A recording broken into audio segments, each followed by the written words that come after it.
Albert Einstein. He had already thrown out Newtonian mechanics with special relativities, and then he'd gone off on his little personal quest to incorporate gravity. At the end of the day, he boiled it down to a prediction for a number that had been observed, a precession of the orbit of Mercury. And miraculously, when the pages of algebra work out to their end, you get the right answer. And suddenly it's not just playing with equations anymore. He realizes this is how the world works.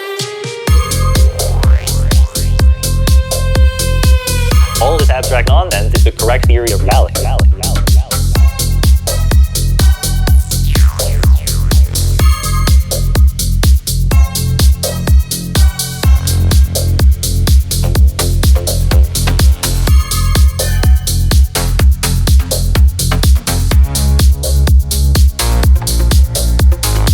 Everything that we're familiar with in ordinary life is made from matter.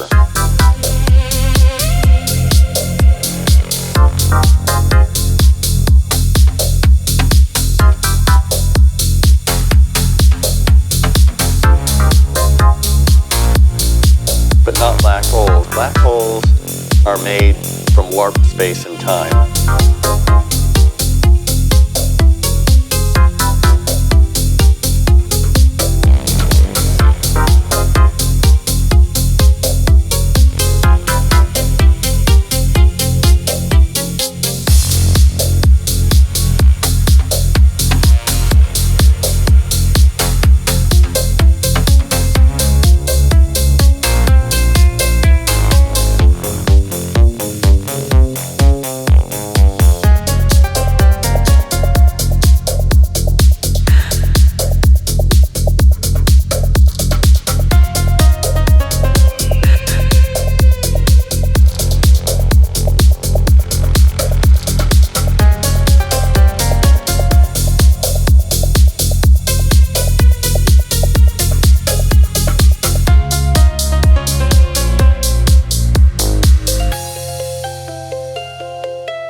Isn't slowing down enough to come to a halt. In fact, it's not slowing at all. It's speeding up.